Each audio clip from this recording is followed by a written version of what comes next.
Baik, shalom Bapak Ibu yang dikasihi Tuhan. Ya baik, pada saat ini kita masih belajar di materi kita. Kita masuk di discipleship bagian kedua. Ini berbicara tentang pemuridan, saudara. Perlu dan penting sekali pemuridan ini. Kenapa demikian? Karena memang sejak semula Tuhan menentukan kita untuk menjadi serupa dengan gambaran anaknya. Yang kedua kita lihat Holy Spirit, the heart of discipleship. Artinya Roh Kudus adalah jantung daripada pemuridan itu. Pemuridan tidak bisa dilepaskan dari peran Roh Kudus yang adalah jantung dari amanat agung. Amanat agung menjadikan semua bangsa murid Kristus bukan tugas yang bisa dilakukan dengan kekuatan dan kemampuan manusia semata. Sekalipun terdengar itu ringan, tapi itu nggak bisa dilakukan hanya dengan kekuatan manusia. Next. Kita memang dipercaya untuk membimbing orang lain menjadi murid Kristus. Namun hanya Roh Kudus yang sanggup mengubah hidup seseorang secara sejati dan membentuknya menjadi serupa dengan Kristus. Kita dipercaya untuk membawa orang kepada Kristus. Tapi yang sanggup mengubah hati orang itu hanya Roh Kudus. Kita hanya alat saja. Halo? Saya selalu tekankan kepada saudara, kita itu hanya alat. Lakukan bagian kita.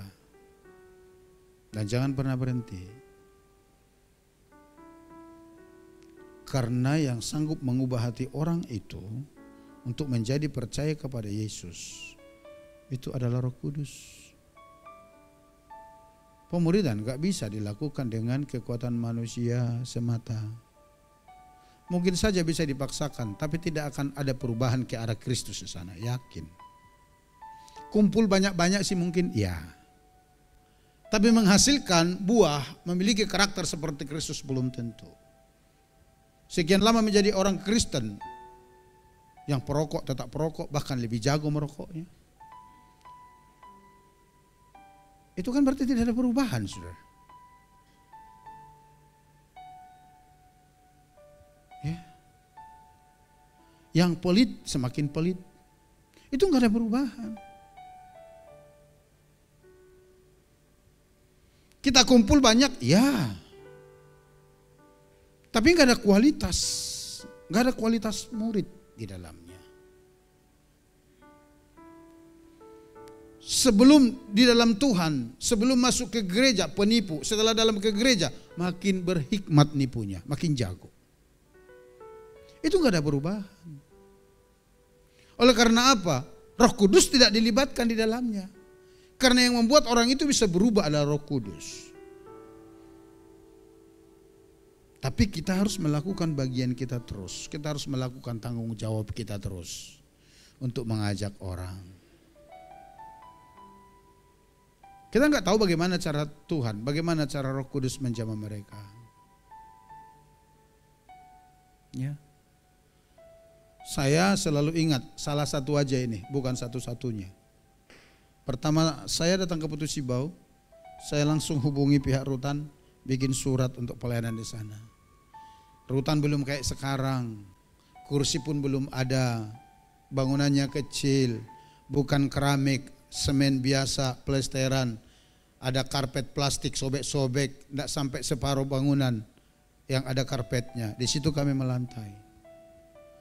Tapi ada seorang sipir di sana, staf yang dipakai Tuhan, almarhum Pak Florence. Beliau dari Katolik loh saudara, tapi dalam hal ini beliau serius. Saya ingat tak bisa hilang dari pikiran saya, dari bayangan saya pentungan beliau dari rotan yang sebesar ini, panjangnya semeter.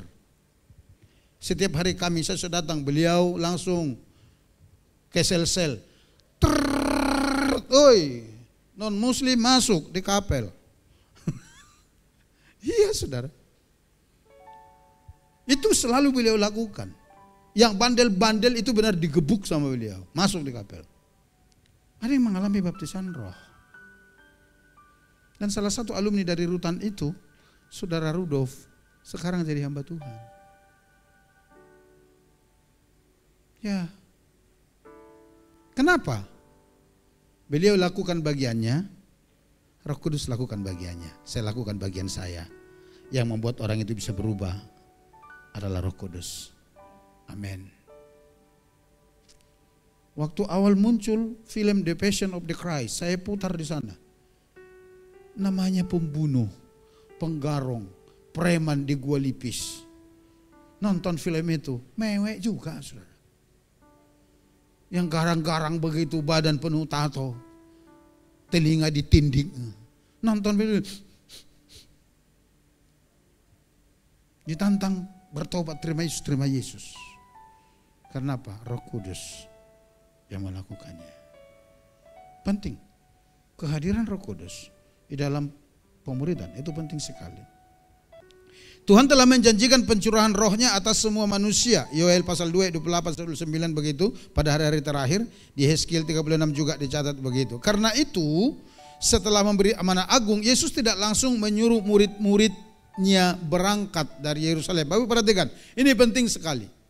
Apakah secara kebetulan Bapa di sorga menjanjikan Roh Kudus akan dicurahkan di hari-hari terakhir kepada 3 generasi dikatakan di dalam Yoel maupun Kisah Rasul pasal 2? Enggak. Semua dirancang Tuhan tujuannya demi memperlengkapi orang percaya untuk menjadi murid. Sehingga dari perjanjian lama Tuhan sudah janjikan, Tuhan sudah siapkan penggenapannya di hari Pentakosta. Tujuannya apa? Membekali, memperlengkapi orang percaya supaya mereka menjadi murid dan memuridkan. Jadi itu tidak terjadi secara tiba-tiba. Apa yang diperingati hari Minggu yang lalu pencurahan Roh Kudus itu tidak terjadi tiba-tiba. Kalau saudara baca Alkitab itu sudah dijanjikan berabad-abad sebelumnya. Di kitab Yoel, Yehezkiel sudah Tuhan berikan janji itu. Apa yang terjadi di Kisah Rasul pasal 2 itu hanya penggenapan dari apa yang Tuhan janjikan untuk memperlengkapi orang percaya menjadi murid dan memuridkan. Next, kita lihat dulu. Ini menunjukkan bahwa Yesus tidak mengizinkan pemuridan dilakukan dengan kekuatan sendiri.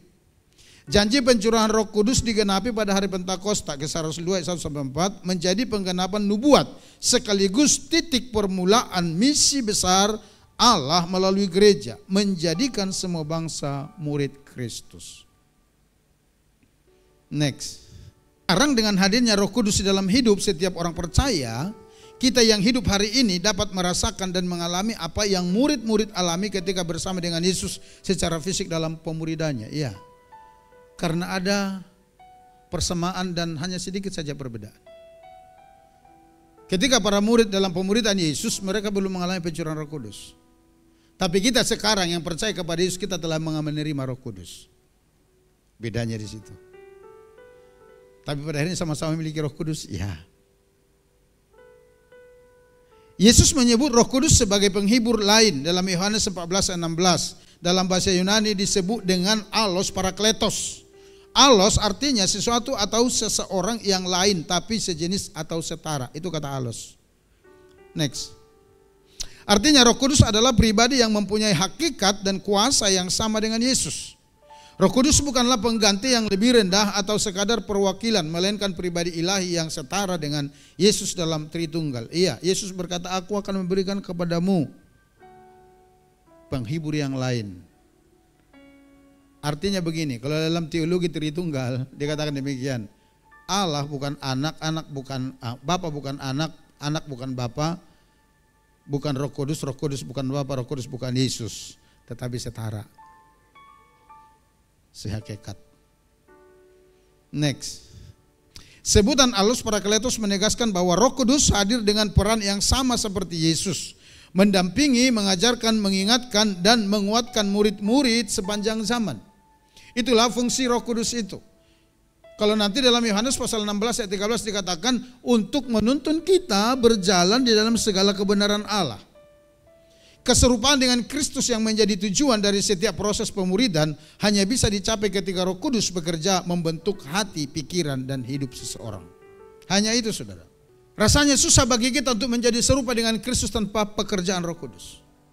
Rasanya susah bagi kita untuk membawa orang kepada Kristus dan hidup seperti Kristus kalau Roh Kudus nggak bekerja di sana. Oleh karena itu, peran Roh Kudus itu sangat penting sekali di dalam kehidupan kita, apalagi di dalam proses pemuridan. Next.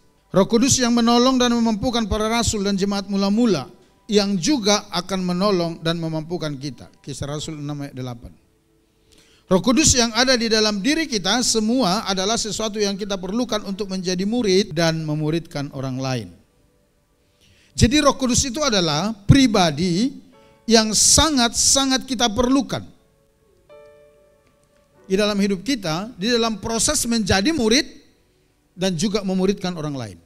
Karena tanpa keterlibatan Roh Kudus, sekali lagi saya tegaskan, kita nggak bisa untuk mencapai seperti apa yang Tuhan maksud.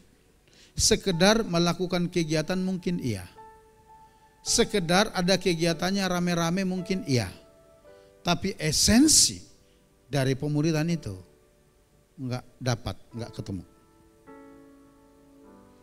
Itu yang membuat sekian lama orang menjadi orang percaya tapi tidak mengalami perubahan hidup.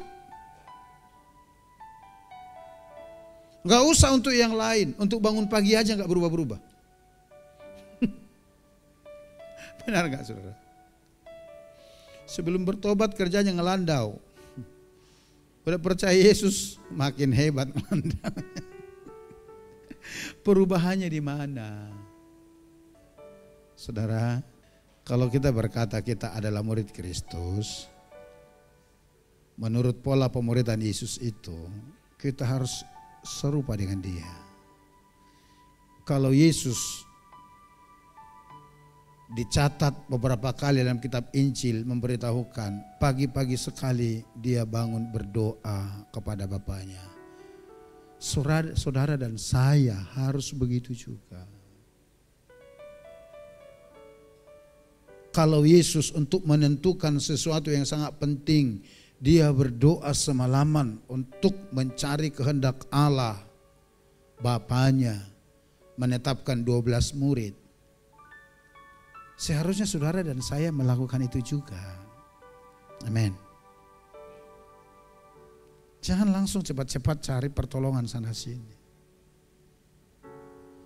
Kita lakukan juga itu, karena kita adalah murid. Kalau orang percaya nggak lakukan itu, karena modalnya yang penting percaya. Nanti kesukaran hiduplah yang membuktikan kepada saudara, saudara itu benar murid atau sekadar orang percaya. Kesukaran hidup. Kalau semua masih enak apa segala macam dan itu, kalau saudara seorang pengusaha berbisnis omset masih banyak, saudara masih bisa berkata, oh aku cinta Yesus, ku mau cinta Yesus selamanya. Ya keren. Tapi kemuridan saudara akan diuji. Ketika omset benar-benar berkurang dan semua pintu seperti tertutup. Masihkah kita berkata, ku mau cinta Yesus selamanya? Kalau saudara murid akan bisa menyanyikan lagu itu segenap hatimu. Tapi kalau saudara hanya sebatas orang percaya, apa iya ya, gitulah. Itulah yang dikatakan Yesus, sempit jalan menuju kepada keselamatan itu, sehingga sedikit orang yang mendapatkannya. Karena tidak semua orang punya komitmen itu. Tidak semua. Kalau sambil menari-nari karena banyak ini dan itu di jalan yang lebar itu semua orang bisa. Tetapi berjalan dalam jalan sempit itu enggak semua orang bisa. Next. Roh Kudus akan menuntun. Yohanes 16 ayat 13 menuntun kita, maksudnya di dalam segala kebenaran Allah. Akan mengingatkan kita akan firman Tuhan, Yohanes 14, 26. Itu pekerjaan Roh Kudus dalam hidup kita. Memberi kuasa untuk taat, itu pekerjaan Roh Kudus juga dalam diri kita. Menghasilkan buah roh, seperti yang ditulis di dalam Galatia 5 ayat 22 sampai 23 itu pekerjaan Roh Kudus juga. Memperlengkapi dengan karunia untuk pelayanan. 1 Korintus pasal 12 ayat 4 sampai 11. Nanti boleh dicatat, dibaca ayat itu. Itu pekerjaan Roh Kudus juga dalam hidup kita. Tanpa Roh Kudus saudara susah taat. Tanpa Roh Kudus saudara susah mengerti firman. Tanpa Roh Kudus saudara susah berjalan di dalam kebenaran Allah. Tanpa Roh Kudus. Karena hanya Roh Kudus yang akan menuntun saudara berjalan di dalam rencana dan kehendak Allah. Roh lain banyak yang bisa memimpin saudara semakin jauh dari Tuhan. Oleh karenanya kita sangat memerlukan Roh Kudus. Karena tujuan kita jelas. Menjadi seperti Yesus. Tanpa Roh Kudus, pemuri dan sejati tidak mungkin terjadi. Itu sebabnya mengapa kita harus memberi diri dipimpin Roh Kudus. Next, kita baca ayat ini. Penting ini saudara. Kita baca bersama-sama yuk. 1, 2, 3, ya. Jikalau kita hidup oleh Roh, baiklah hidup kita juga dipimpin oleh, ada 2 pernyataan di sana. Hidup oleh Roh, dipimpin oleh Roh. Maksudnya apa? Sebagai orang percaya kepada Yesus, kita adalah orang-orang yang hidup oleh Roh. Dilahirkan dari Roh, dihidupkan dari Roh. Dan memiliki Roh Kudus sebagai materai. Itu tahap pertama. Tetapi tidak secara otomatis orang-orang yang hidup oleh Roh dipimpin oleh Roh. Enggak otomatis itu. Kalau otomatis, Roh Kudus tidak berbicara begitu sama Paulus. Boleh aja orang percaya dan sebagai tanda kepemilikan Allah dalam dirinya dimateraikan Roh Kudus. Tapi belum tentu dia otomatis hidup dipimpin Roh. Karena untuk hidup dipimpin Roh itu perlu komitmen dari hati kita. Untuk terus mengikuti tuntunan Roh. Roh Kudus sudah punya? Sudah di dalam hati. Tapi persoalannya apakah kita memberikan hidup kita, memberi diri kita dipimpin oleh Roh. Oleh karenanya firman Tuhan menegaskan, jikalau kita hidup oleh Roh, jikalau memang hidup kita benar-benar dibangun oleh Roh, jikalau hidup kita benar-benar dihidupkan atau memperoleh kehidupan baru, dilahirkan oleh karena Roh itu, dikatakan sebaiknya kita memberikan hidup kita juga dipimpin oleh Roh. Supaya kita tidak salah kaprah kehidupan ini. Roma 8 ayat 1. Ayat ini juga salah satu ayat yang sering dibawa orang petentangan-petontongan kemana-mana untuk meyakinkan dirinya, saudara. Perhatikan ini. Demikianlah sekarang tidak ada penghukuman bagi mereka yang ada di dalam Kristus Yesus. Lalu sebagian orang berpikir, yang penting saya percaya Yesus, tidak ada lagi penghukuman. Ya, tapi yang perlu digali di sini, demikian sekarang tidak ada penghukuman bagi mereka yang ada di dalam Kristus ini. Artinya seperti apa? Sehingga orang-orang seperti itu tidak ada lagi di bawah penghukuman. Ini Roma 8 ayat 1. Kalau kita hanya baca ini kan seolah-olah setiap orang percaya kepada Yesus sama sekali tidak ada lagi penghukuman. Betul enggak? Betul enggak saudara? Yang penting percaya Yesus bebas dari penghukuman. Betul enggak?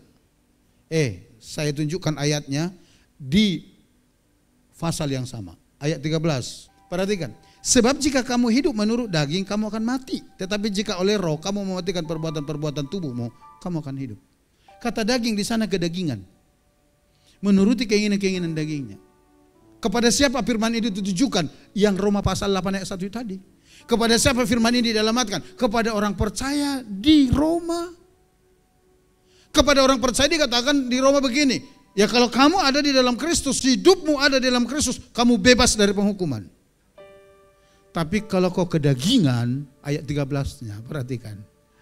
Tapi kalau kau kedagingan, kau binasa. Sampai di sini dulu, paham Bapak Ibu? Paham? Oleh karenanya kita perlu masuk ke area pemuridan itu. Kita perlu masuk ke area memuridkan itu. Supaya orang-orang percaya kepada Yesus benar-benar menjadi murid. Percaya itu adalah langkah awal seseorang untuk menjadi murid. Karena tanpa percaya nggak mungkin mereka jadi murid. Karena mereka tidak memiliki Roh Allah dalam dirinya.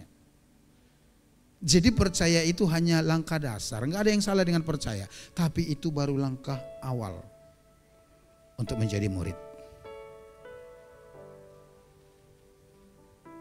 Oleh karenanya Bapak Ibu, ayo bangun terus persekutuan kita dengan Tuhan, buka hati kita kepada Tuhan, izinkan Roh Kudus terus menuntun hidup kita, serahkan hidup kita sepenuh kepada keinginan Tuhan. Ya. Saya mau sampaikan kepada saudara begini. Saya sedang tidak curhat, enggak. Tapi saya menyampaikan esensi yang sebenarnya. Kalau para pengajar, kalau para pengkhotbah mengajar saudara untuk hidup seperti apa yang Tuhan mau, apa yang Tuhan tetapkan, itu karena mereka mengasihi saudara. Ya. Karena Tuhan yang minta. Itu demi kebaikan saudara. Maksudnya apa? Supaya kita semua bisa berpikir jernih. Supaya saudara jangan berpikir, oh ini sengaja dibuat-buat begini segala macam. Enggak ada hubungannya dengan itu. Sehingga karena susah berubah dari kebiasaan buruk, tersinggunglah apalah, sakit hati dengan pendeta lah.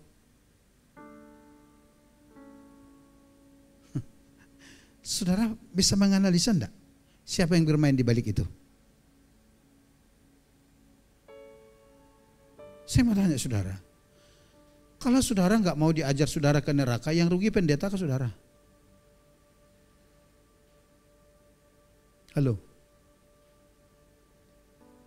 kita harus mengerti itu untuk menjadi murid. Jadi jangan sudah berpikir begini, sengaja begini, sengaja begini, ini disinggung saya, nggak ada urusan dengan itu. Saya sampaikan kepada saudara memasuki tahun ini dan dari akhir tahun lalu saya sudah sampaikan.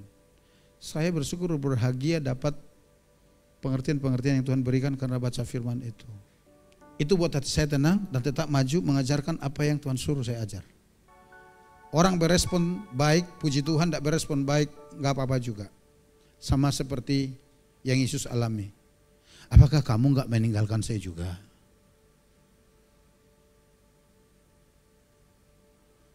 Halo?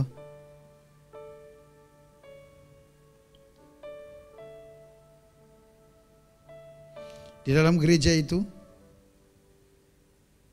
ada 3 spirit.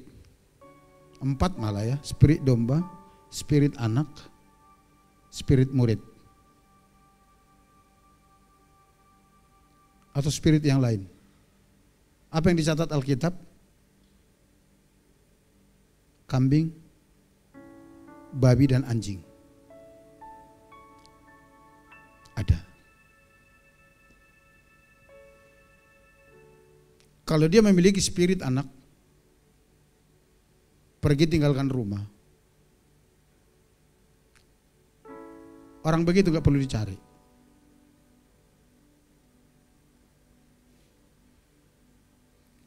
Karena dia tahu jalan pulang. Dia akan berkata, di rumah bapakku ada banyak makanan. Anak yang hilang. Kalau spirit anak.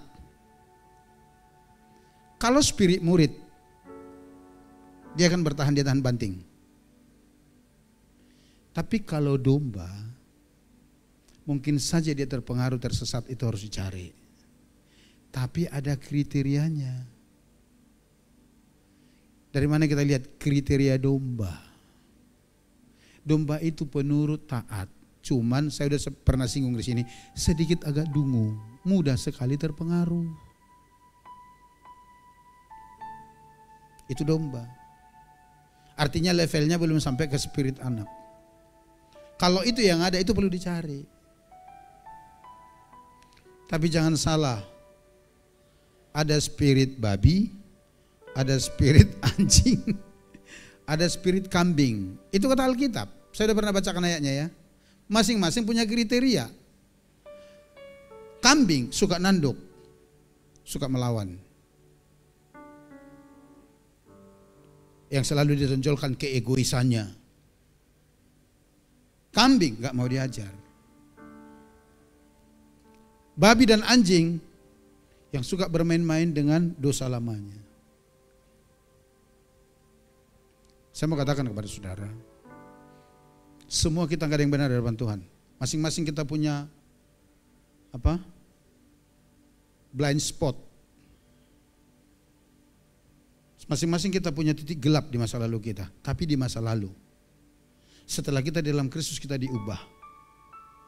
Kita berjalan di sini, ada kemungkinan jatuh mungkin, tapi bangkit. Itu dia mulai masuk ke domba dan seterusnya ya. Tapi kalau dia anjing dan babi masuk di sini, dia akan tetap bergumul di hal yang sama. Karena Alkitab berkata, dia akan kembali terus ke muntahannya. Itulah babi dan anjing. Beberapa minggu lalu saya katakan demikian, sebelum di dalam Tuhan dia penzina. Sudah percaya kepada Yesus, kerjanya berzina aja terus. Hanya lebih pintar dia menyembunyikan perzinahan itu. Itu spirit babi dan anjing. Sebelum di dalam Tuhan dia peminum pemabuk. Tapi setelah dalam Tuhan jatuh terus dalam lubang yang sama. Minum mabuk terus kerjanya. Itu spirit babi dan anjing. Dan untuk orang-orang itu Alkitab berkata sudah ada bagian-bagiannya. Tapi kita berdoa supaya melalui proses pemuridan semua terlihat jelas dan tersaring, saudara ya. Kita nggak bisa menghakimi. Kita nggak bisa langsung berkata, oh memang kamu dasar spiritnya babi dan anjing. Nggak bisa. Nggak bisa. Kita harus melakukan pelayanan dulu. Terus menerus. Itu tanggung jawab kita. Nanti dari situlah kita akan lihat apakah dia babi, anjing, kambing, domba, anak, atau murid. Ada di situ semua. Dan kita perlu belajar itu. Amin. Sebab Alkitab berkata demikian. Seorang percaya kalau jatuh ke dalam dosa, hatinya gundah gulana. Hatinya tertuduh, enggak sejahtera dia. Dia tahu dia salah, dia akan berbalik, dia akan minta ampun, dia akan bertobat.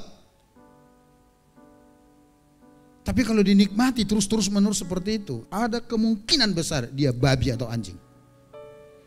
Sehingga senang terus dalam kubangan itu gitu loh. Berkubang, muntah, udah muntah jilatin lagi. Kan itu yang dikatakan Alkitab, tahu saudara. Tapi saya berharap berdoa di jemaat GBJ sama Putu Sibau. Mungkin dulu sebelum di dalam Tuhan bolehlah kita seperti itu. Saya juga dulu begitu. Tapi setelah di dalam Tuhan, perlahan kita masuk ke spirit domba, anak, dan murid. Amin. Amin. Sehingga kita benar-benar menjadi seperti Kristus yang dibentuk oleh Tuhan.